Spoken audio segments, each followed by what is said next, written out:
uJesu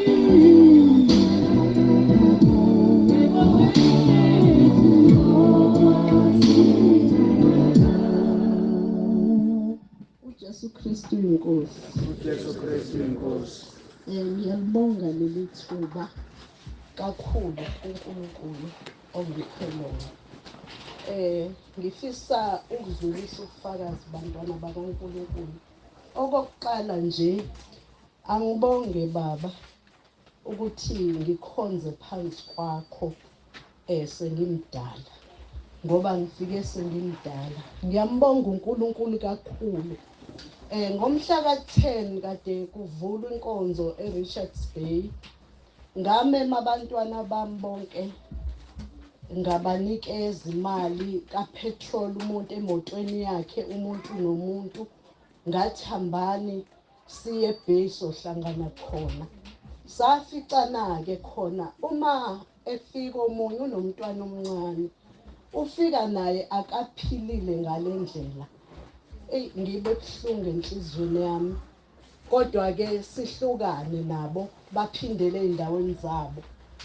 Bese mhla ka-23 bekuvalwa iy'kole. Ngithi akabuye ezekhaya ngoba uma wakhe ufundisa umatric yena ubengazovala uma kuvalwa iy'kole. Abuya ezekhaya ukuze ngimbone ngibe seduze kwakhe. Ma efika bangitshela ukuthi indlebe yakhe iyachitha. Uphethwe nayindlebe. Bese ngithi ngiyamthatha angavumi ngoba vele akangijwayele. Ngikhule kuRoma 10 lapha kude nje. Bese ngikhohlwa bazalwane. Kuvukeke ngelinye ilanga mangibuza bathi indlebe ayisenalutho. Ngibonga uNkulunkulu baba ngokusifundisa uRoma 10 esiphila ngayo namhlanje. Ngifisa ukusho ukuthi enhlizweni yami kuze kwavuka ukuthi uMose kuthiwa waphakamisa inyoka ngokuyalelo uNkulunkulu wayimisa. Wathona inkinga yokushawa yilezi inyoka akabuke leya nyoka. Baba sibuka uRoma 10 kube ngathi umele lokho namhlanje. Ngiyambonga-ke uNkulunkulu. Okwesibili ngifisa ukubonga uNkulunkulu. Mhlambe ngeke-ke mina ngithathe u5 minutes ngoba angazi. Ngifisa ukubonga uNkulunkulu ngokufundiswa ubaba. Kade ngivele mina ngikwenza okweshumi ngokuyifundela ezwini kaNkulunkulu. Ngikhiphe nokolibo. Bengingakwazi ukuthi kubizwa kanjalo kodwa bengithembekile ukuthi uma nje sekuvunwa into zami emasimini ngizohambisa lapho ngikhonza khona. Kodwa baba ngifisa ukusho ukuthi kwenza ushintsho oluyisimanga. Uyazi bazalwane ade ngivuna ummbila ngoJuni othengwa abawudayisa ey'ndaweni. Angikaze ngiyiphathe imali engiyiphathile. Ngalokho angisho ukuthi ngiyezulwini. Kodwa ngibonga uNkulunkulu ukuthi uyangigqugquzela ukuthi yenza kahle kuze kube uthola umusa wami. Iwona kakhulu engiwufisayo. Angikaze ngiyiphathe imali engiyiphathe ngoJuni. Indodana yami yaze yashutha imoto yayifaka ey'nkundleni zokuxhumana. Abantu bafika befuna lo mbila ekhaya baqotha kwasana. Ngakho ngiyambonga uNkulunkulu. Ngithi wenza ushintsho ngokuthi mina sengifaka endaweni efanele. Ngithe bengikufaka kodwa ngokufundiswa ubaba ukuthi yenza kanje. Okweshumi-ke bazalwana ngazi kwenzani. Isikhwama sami asisabi empty. Hlala sinemali. Uyazi iy'ngane zami ziza zonke iy'nsuku izothi ma ukuthi angisasho ukuthi lindani inyanga isizophela bazalwane. Ngalokho ngiyambonga uNkulunkulu ngenxa yokuthembeka kaNkulunkulu kumina. Kungekho kuhle engikwenzile kangako kodwa nje ngithembeke emnikelweni okweshumi. Ngikhipha ulibo. Ukudla kwami uqala nje kuye kokhonza uNkulunkulu before kungena emasimini. Mina ngitshalile-ke amadumbe, ubhatata, ummbila nezinye iy'thelo. Ama-orintshi adliwa abazalwane ngoba uNkulunkulu washintsha isihlahla. ngiyambonga uNkulunkulu. Ngihlule kumbonga njoba ngimla. Wenza izinto ezihlukile nje kimina. Uyazi ukuthi ingane yami enye ngizwe ihleba nengane yakhe. Ithi okhule kuRoma. Uthe ukuthi uJesu Kristu inkosi. Kodwa kwenza sengathi uyahleba. Yazi ngajabula. Ngathi kuyabangena nabo. Kumnandi ukukhonza uNkulunkulu. Ungabheke lutho ngoba lokho engikuveza no akona ukuthi ngangikubhekile kodwa uNkulunkulu uyenza. Babunsi bande bese ngibonga ngobhuti wami. Ubhuti wami allergic emafutheni kodwa since efike kwami kumphathe kanye kade siya enkonzweni eRichards Bay. Wahamba evuvukele ngabuhlungu enhlizweni yakhe kodwa kuze kube manje akanalutho. Ngiyambonga uNkulunkulu. Futhi ngiyafisa uNkulunkulu angisize ngikubambe lokhu uNkulunkulu angibambele khona sengimdala ukuthi ngene entabeni. Ngisentabeni ke manje. Ngiyabonga kakhulu. Amen.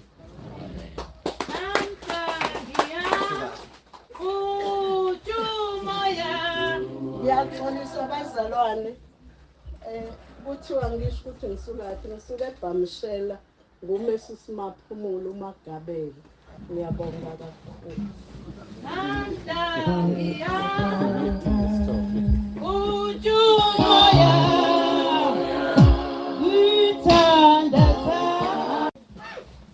uJesu Kristu inkosi. Ngibingelela baba umpostoli, umama umpostoli, abefundisi bonke abakhona, omama obaba abasha, osishayela izinsimbi, bese ngibingelela osiphathele uhlelo. Ngibingelela nonke egameni elihle lenkosi yethu uJesu Kristu. Bazalwane ngizona ufakazi nje kufishane kakhulu obenzeke ngesikhathi ade sisemkhosini manje.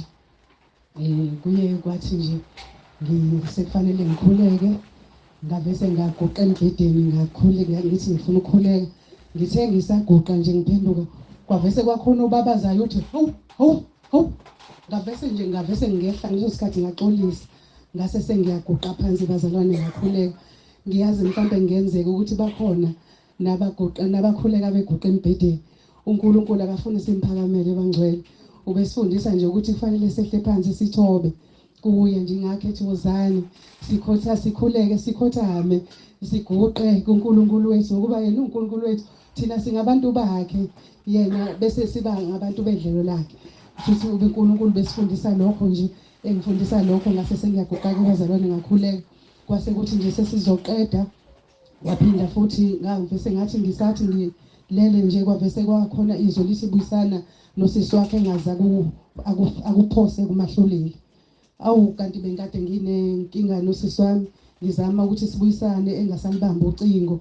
Kusho uNkulunkulu elokho ethi ngilokhu ngiphindelele ngibuyisanile naye. Ngase lokhu ngimzama ngimsendela no WhatsApp engawuphenduli ngimfonele angaphenduli. Ngalelo langa yena eshilo ngathi mangimfonelwa ngalibamba kodwa wabuye wangikhonbheka sesiyakhuluma naye sayilungisa abazalwane indaba ngoba nakhona kungekona ukuthi kukhona okubi. Angithi ngesikhathi nje basifundisa umpostoli masithi nathi siyabafundisa abomndeni ngoba kufanele siqale ekhaya bazalwane silungise ekhaya siphinde sitshele nabanye. Yena kwasho ukuthi wangahambisana nalokho futhi yena ubona kungahle ukuthi akaqhubeke nalokho akwenzayo. Uma ngimbonisa ngakho ubona ukuthi ngimubi kodwa ke angixolisanga abazalwane bengisho ukuthi cha sibonisane ngiqhubeka nokuthi cha lokho engikushilo kuyiqiniso. Kumele ukuthi yena akushiye lokho abekwenza okuphambene bazalwane kodwa sakhuluma ke sase sesiyalungisa ke bazalwane. Ngiyabonga uJesu Kristu inkosi.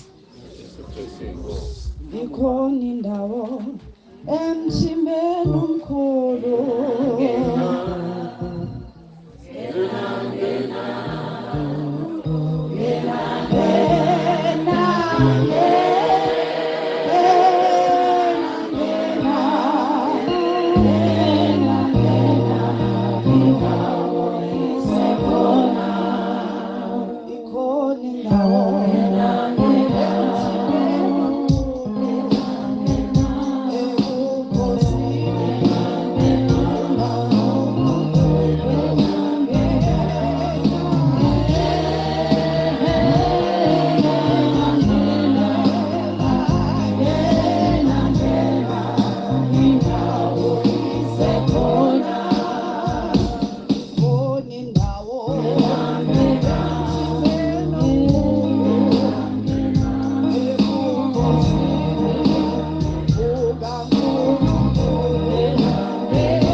Inkosi.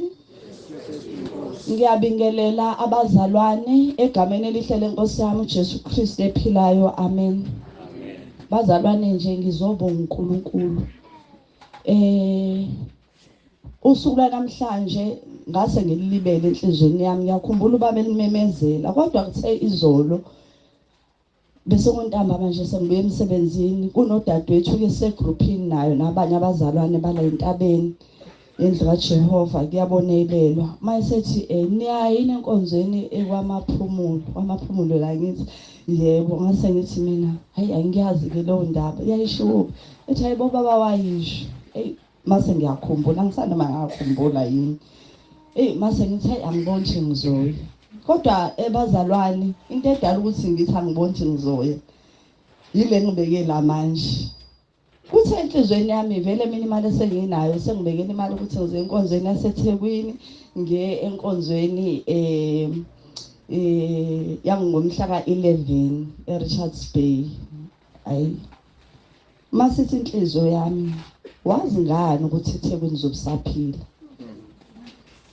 leyo manje obusho uyibekela kuye eThekwini naseRichards Bay utshele obatho obusaphila nangalezo insuku uplan imali wenza ibudget yokuthi uzongikhonza kanjani mangase kuthiwa kufa umuntu manje ngiyakuzwe kulomncapho mangabe kuyokhonzwa mina ungibalela ukuthi usenemali okuyalapha nokuyalapha yikho ngeke uzokwazi uyongikhonza utshele obani zokuphila ngalelo langa bazalwane lento ngishayisa ngovalo abazalwane angizange sabatshela bazalwane ngiyaya manje enkonzweni ngivela ngayibonela kwenzami ngathi ngingena emotweni ngathi angiphela ama direction banginika ama direction hayi ngilahleke ngendlela ngaze ngibone ukuza kule ndawo angikazi ngilahleke kanje uyazi ngaze ngathi enhlizweni yami ukulahleka kwami kusho ukuthi khona uNkulunkulu wami into ofuna ngiyizwe nginalabo abazalwane ngingayizwa over the phone angangiphathi kabi ukuthi sengilahleke kangaka angathi ngilahleke ngaze ngayofika ngahlangana nomama athi umama sekunomgodi la uyakhona umgwaqo wabhodloka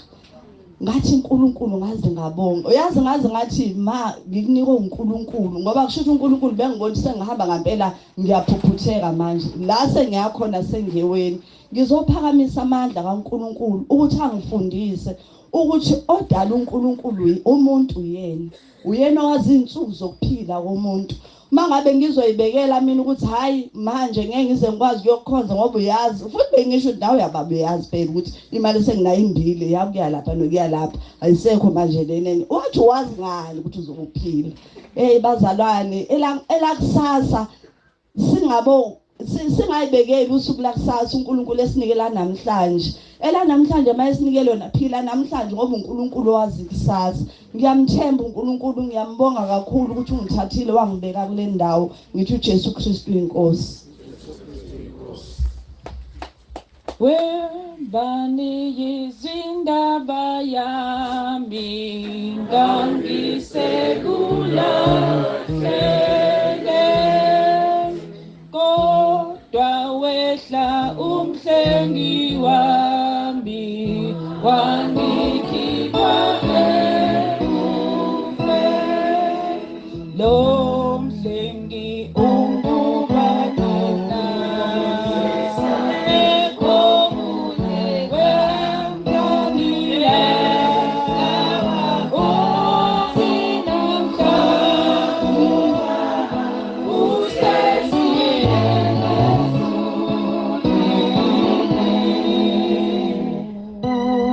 uJesu Kristu inkosi ngicela ukubingelela ubaba uNtsibande ngibingelela uMaNtsibande ngibingelela abafundisi bonke abakhona ngibingelele omama ngibingelele obaba ngibingelele abasha ngibingelele Sunday school egameni lenkosi yethu Jesu Kristu amen bazalwane ngiyambonga kakhulu uNkulunkulu ongigcinile ngize ngibe lana lo phambi kwenu umama uNgcobo uMadlamini wasemsingathopho ngiyabonga bazalwane ngithi ngiyambonga kakhulu uNkulunkulu ukuthi ungigcinile ngaze ngafika lana kakhulu nje engithanda ukuzokubonga la ngibonga uNkulunkulu ongiholile waze wangifaka kule ndawo bengikhona ngisenkonzweni yami bengikhonza kiyo kodwa umusa kaNkulunkulu wase wangikhanyisela okuhle nokubi engikwenzayo ngathi mangingena ekhaya leZwi ngokusizwa umama Malinga engiphatheka kabi mangingasamboni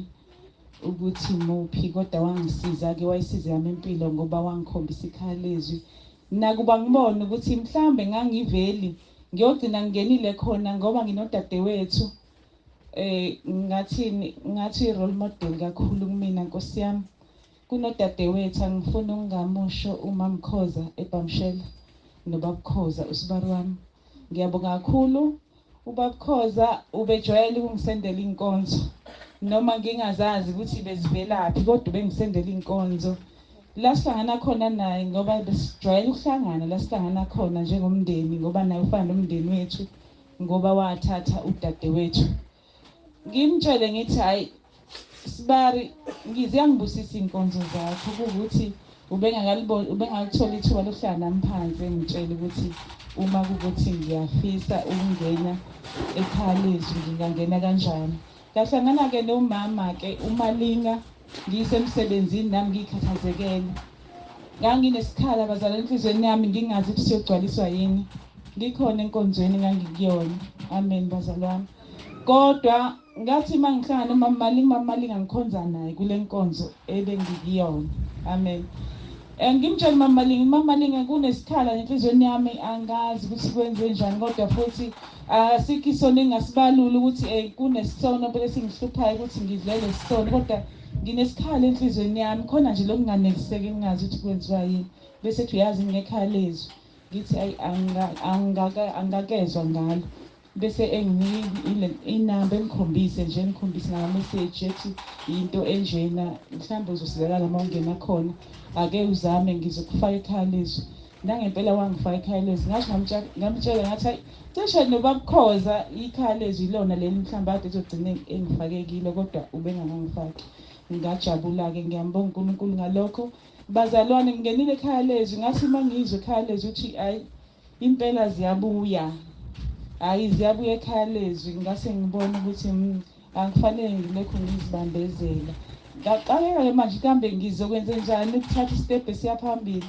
kodwa uNkulunkulu wangibonisa ngoba kunzima bazalwane ukuhlukana nomndeni nezinto ekade nizenze emndenini nabazalwane kade ninabo kuningabe nisuke nikwenza usuzothi awusakwenzi kube ngathi usungconweni usuzenza ngcono kunabo kodwa uNkulunkulu wangisiza wangimisa isibindi ngavele nje ngabona ukuthi angithatha istep esiyaphambili manje ngoba mawuthi uyalalela nezinkonzo uthi uyalalela nentshumayelo yomtsimbando uyeza ukuthi hayi uJesu useseduze useyazi uJesu uselinde abanenhlanhla yokulindwa ukuthi nabo bephenduke beyikhethe lenkosi amen ngase ngathatha isinyathelo ukuthi hayi impela angithathe manje isinyathelo sokuthi ngingene entabeni yendlu kaJehova kuyabonelela ngomusa kaNkulunkulu ngangena entabeni yendlu kaJehova kuyabonelelwa ngamukeleka ngiyabonga kakhulu benginalo nje lelo sasasa lokuthi ngiyafisa ukubabona labantu engithandaza nabo manje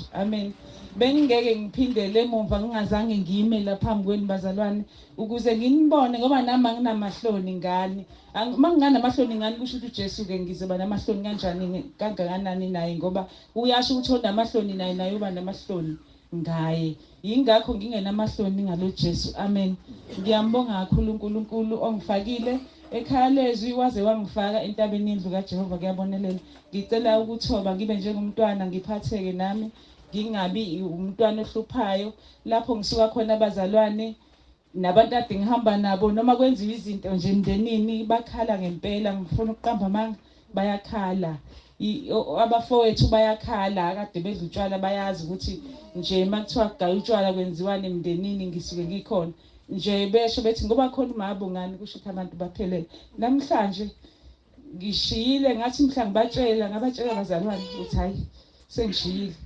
okubuhlungu kakhulu ukudlula konke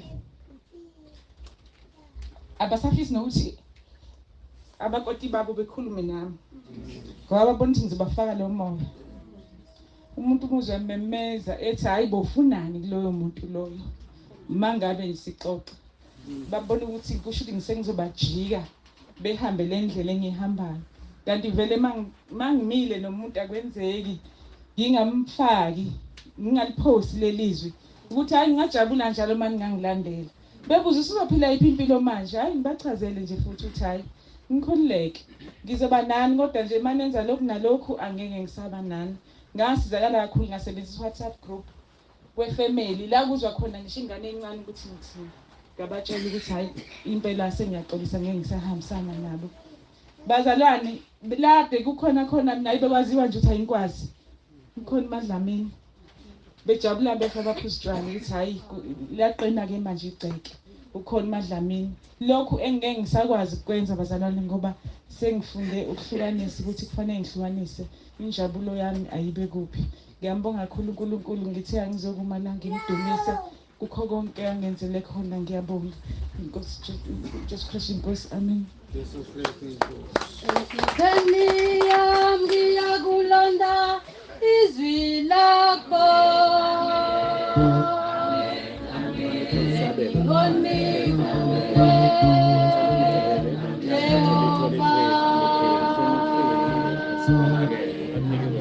Enhlizweni yami ngiyakulonda izwi lakho. Ngoni kuwe Jehova. Maubongwe wena Jehova ungifundisile. Izimiso zakho Jehova. Maubongwe wena Jehova ungifundisile. Izimiso zakho Jehova. Amen, amen, amen, amen, amen, amen, amen, amen. uJesu Kristu inkosi. Ngiyabingelela abantwana bakaNkulunkulu, ngibingelela ubaba umpostoli nomama umpostoli nabazalwane bonke abala etendeni. Ngithi uJesu Kristu uyinkosi. Jesu Kristu inkosi. Bantwana bakaNkulunkulu, akukho okuningi engisukuma nakho. Ngisukuma nakho nje mangisuke ngicula, ngisuke ngikhuluma bazalwane. Ngisuke futhi ngimfakazela uNkulunkulu ngathi ngokucula kwami. Empeleni bantwana bakaNkulunkulu sengiqedile umfakazela uNkulunkulu ukuthi ngiyacela nje ukuthi enhlizweni yami ilonde izwi lakho uNkulunkulu. Ziningi izinto uNkulunkulu angifundise zona selokhu ngingenile ekhaya leZwi. Bantwana bakaNkulunkulu kuningi kakhulu ngiyahluleka ukuchaza. Kuningi kakhulu. Ngathi enhlizweni yami ngeke ngize ngikhulume ngedwa njengomuntu olahlekelwe ingqondo bantwana bakaNkulunkulu.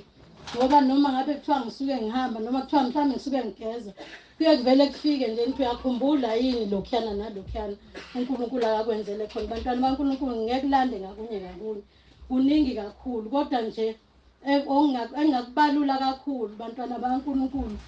Mina bengiwumuntu ogula ngalendlela.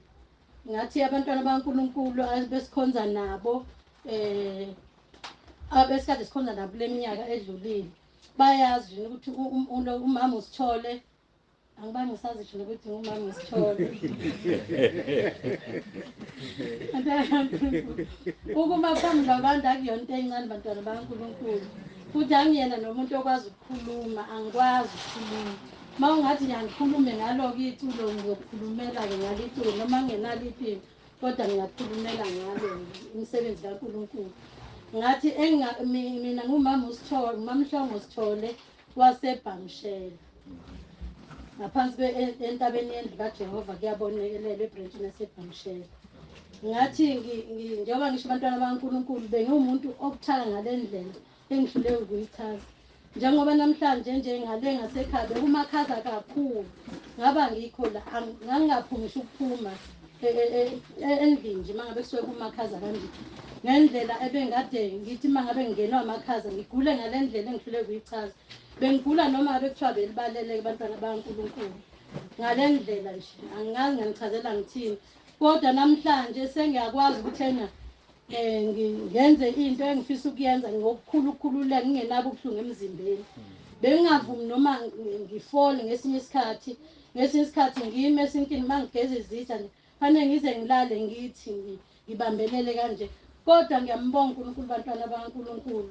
Ningekholwe kuningi esengikwazi ukuzenzela khona ngokusizwa uNkulunkulu. Ngathi nezifundisa zasentabeni yendlu kaJehova bantwana bakaNkulunkulu ngiyahluleka ukuchaza. Ngike ngizwe ngifikela umunyu nenyembezi. Ngikhumbula ukuthi ngonyaka odlule ngeyinkonzweni kaJulayi sise Richards Bay. Kukhona into uNkulunkulu akangikhumbuza yona ukuthi uyakhumbula yini ukuthi ubuhlezi unesikhala sokuthi sengathi ungahamba uyokhala nje ube nesikhala enhlizweni sengathi ngihamba ngiyokhala nje entabeni. Ngikhale kakhulu entabeni mhlawumbe uNkulunkulu uyongizwa. Mhlawumbe khona lokho uNkulunkulu azongigcwalisa ngakho uma ngabe sengimile entabeni.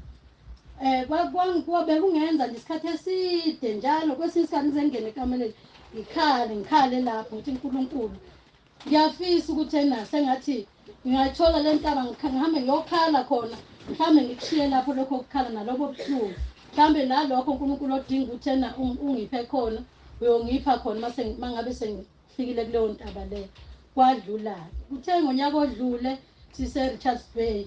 Ngathi mangingena nje bantwana bakaNkulunkulu esangweni lase Richards Bay ngezwa enye into ngathi mangabe ngingena endlini uculwa abantwana bakaNkulunkulu kudunyiswa. Angazi bantwana bakaNkulunkulu inyembezi engayikhala lapho. Ngiyahluleka ukuchaza abantwana bakaNkulunkulu ngakhala ngaze ngabuya. Kwathi uma ngabe seculwa kwakhona into engathi iyafika ithi usufikile phela kule ntaba leni okade ufuna uzokhala kuyona. Ngakhala abantwana bakaNkulunkulu.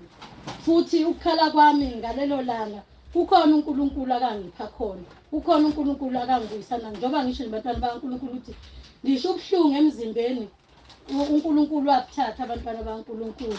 Mina bengahambi isikhathi eside ngikwazi ukuhamba ngingagcinenanga ukuthi nje ngizila lesifubeni izishaye ngamawala ngalendlela ngokuthi ngalimala ke kudeke. Indaba yinde kubantwana bakaNkulunkulu futhi ubufakazi bakaNkulunkulu. uNkulunkulu ukhona uyakwazi ukumvusa umuntu esefile. Ngathi bantwana bakaNkulunkulu ilokho nje njengoba ngishilo ngathi angikwazi ukukhuluma kona kuningi nalokho mhlawumbe manje ngakuzwa abantwana bakaNkulunkulu ngiyacela kwasengathi uNkulunkulu anganichazela yilona ukuthi konje lo mama bekade ethi naye kwangathi uNkulunkulu angamchazela yilona. Kodwa nje imisebenzi kaNkulunkulu iyamangalisa kangangokuthi nala engitokoza khona uNkulunkulu asenzela khona. Ngiyahluleka abantwana bakaNkulunkulu ukumchazela. Uvula amasango ngendlela emangalisayo. Uma ngabe ngathi ngiyangixoxela ningamangala nithi hawu khona into enjalo ikhona abantwana bakaNkulunkulu ngokusizwa uNkulunkulu. Ngathi ngiyambonga kakhulu uNkulunkulu. Bamtsibande siyanikhuleka ethi uNkulunkulu wangathi angaba kanye nani.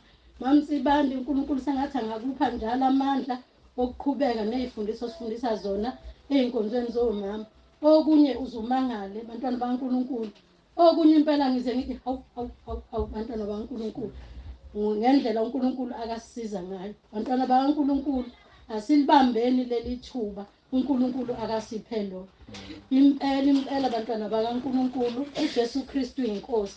Nangalelo gama khona omunye umzukulu lapha ekhaya akakwazi nanokukhuluma kodwa mawuke wathi uJesu Kristu inkosi ushwashwatha shashatha ebeseze smile ekugcineni ugangila kezo.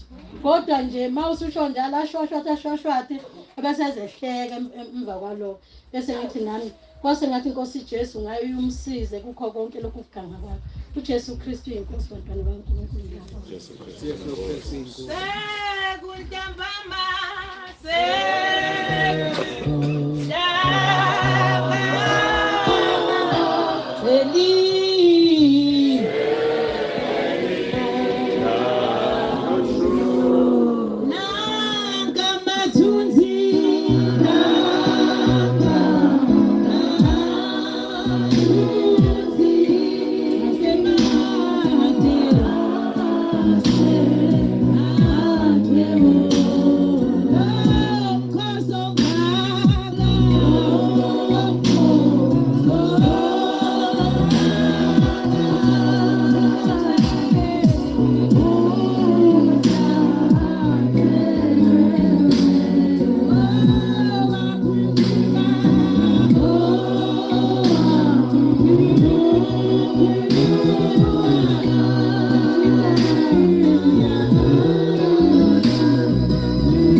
yasekuseni baba siyabonga.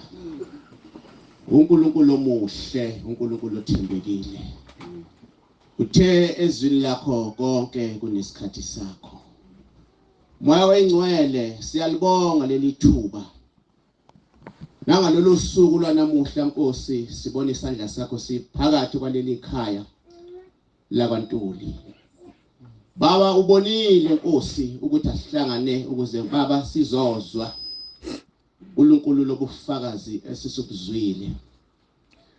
Baba siyakunxusa ukuba ubonile Nkosi ukuthi uma sibulalela sibuzwa ukhona Nkosi esizokuzuza ezinhlizweni zethu.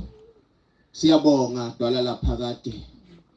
Uthe baba igama lakho lingumbhoshongo onamandla wathi loyo olungileyo gijimela kuwe beselondela. Silonde moya weNgcwele. Silonde baba siyacela. Ngaphandle kwakho Nkosi uNkulunkulu singayapi. Inkonzo baba isaqhubeka uNkulunkulu nakho konke. Noma sisazoya ezwini Nkosi okuyilona uNkulunkulu elungumphaka wosuku. Vula inhliziyo zethu moya oyingcwele. Vula imiqondo yethu moya oyingcwele.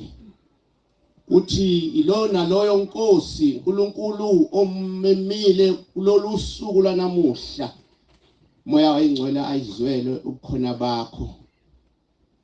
Singaphindeli baba emakhaya. uNkulunkulu kungekho esikuzuzile. Ingakho baba sithi siyayithoba phambi kwakho. Khuluma bese thina Nkosi siyalalela. Konke baba sicela ngokukholwa nangokwethemba egameni elihle elinamandla iNkosi yethu uJesu Kristu inkosi. Amen.